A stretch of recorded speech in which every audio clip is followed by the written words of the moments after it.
Seigneur soit avec vous. Et avec votre esprit. Évangile de Jésus-Christ selon saint Matthieu. Gloire à toi, Seigneur. Jésus, sortant de Capharnaüm, vit un homme du nom de Matthieu, assis à son bureau de publicain, collecteur d'impôts. Il lui dit « Suis-moi ». L'homme se leva et le suivit. Comme Jésus était à table à la maison, voici que beaucoup de publicains et de pécheurs vinrent prendre place avec lui et ses disciples.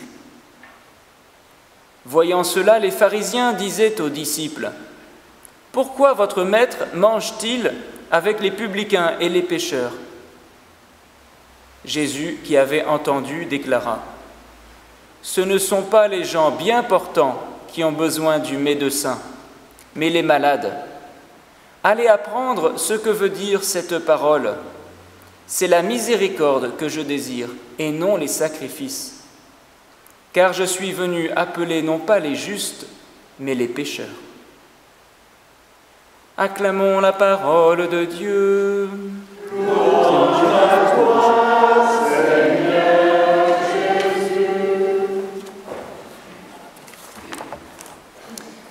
L'homme se leva et le suivit. Jésus adresse la parole à Matthieu, il lui dit un tout petit mot, « Suis-moi ». Et puis Matthieu ne répond rien du tout, il se lève et il le suit. Qu'est-ce qui s'est passé avec Matthieu? Qu'est-ce qui s'est passé dans la tête de Matthieu pour qu'il puisse répondre tout de suite comme ça, immédiatement à Jésus, lui répondre plutôt par ses gestes que par ses paroles, se lever et le suivre? Est-ce que ça veut dire que suivre Jésus, est-ce qu'il n'a pas réfléchi? Il aurait réagi un peu de manière impulsive, sans trop réfléchir. Est-ce que c'est ça que veut nous dire l'Évangile? En tout cas, c'est un sérieux contraste avec un personnage du chapitre juste précédent. Là, on est dans le chapitre 9 de saint Matthieu. Dans le chapitre 8 de saint Matthieu, vous avez aussi des récits de miracles. Les chapitres 8 et 9 de Matthieu sont remplis de 10 récits de miracles. Et dans le chapitre 8, on a 3 récits de miracles. Et puis Jésus rencontre quelqu'un, un disciple, qui lui dit « Seigneur, je te suivrai là où tu voudras, là où tu iras, mais laisse-moi d'abord enterrer mon Père. » Et Jésus lui dit « Laisse les morts enterrer leurs morts, toi, va annoncer le règne de Dieu. » Quel contraste! Matthieu, lui, il ne discute pas. Il ne dit pas « J'ai encore des choses à faire, laisse-moi ranger mes affaires, laisse-moi préparer mes affaires. » Non, il se leva et le suivit. Comment Matthieu a fait pour répondre comme ça à la parole de Jésus? Eh bien, je pense qu'il faut un peu réfléchir à ce qui est juste avant dans ce passage de l'évangile de saint Matthieu, dans ce chapitre 9.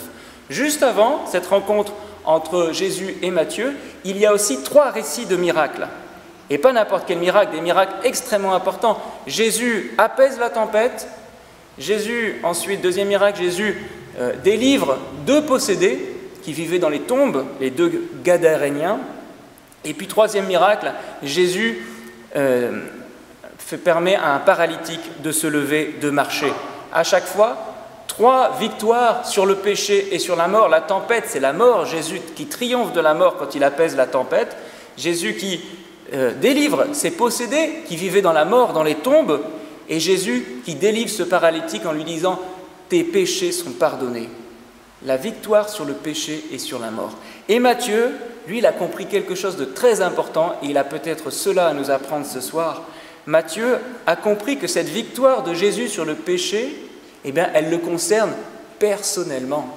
Il a compris que Jésus n'a pas vaincu le péché en général pour les autres, pour les Gadaréniens, pour telle ou telle catégorie de personnages, pour ce paralytique. Non, il a vaincu le péché pour lui, Matthieu, personnellement. Cela s'applique concrètement dans sa vie, dans ce péché très concret dans lequel Matthieu est pris, qui est représenté par ce bureau de publicain, ce bureau qui représente sa cupidité, son amour de l'argent. Et puis on sait qu'à l'époque, ce métier de collecteur d'impôts implique des problèmes de moralité, puisque vous devez collaborer avec l'occupant romain. Eh bien Matthieu, il est pris dans son péché, et il comprend que Jésus est venu le délivrer, est venu délivrer le monde du péché, pas en général, mais pour lui particulièrement. De son péché à lui, Matthieu, ce péché très concret, assis à son bureau de publicain. Et donc Jésus le voit, lui dit « Suis-moi », et la libération du péché devient concrète. Quand Jésus le regarde, quand Jésus regarde Matthieu, c'est comme s'il lui disait « C'est possible pour toi, Matthieu. Je suis venu aussi pour toi, Matthieu. Tu peux quitter maintenant ce bureau de publicain, ce bureau de douane dont tu ne parvenais pas à partir, dont tu ne parvenais pas à te décoller. » Voilà ce que Matthieu comprend. Il a compris que Jésus est venu pour lui, personnellement, pour son péché. Eh bien, nous pouvons retenir deux choses de cet évangile. D'abord que Jésus n'est pas venu discuter avec nous. Jésus n'est pas venu parler de la pluie et du beau temps avec nous. Jésus est venu nous libérer. Et ça, c'est très différent.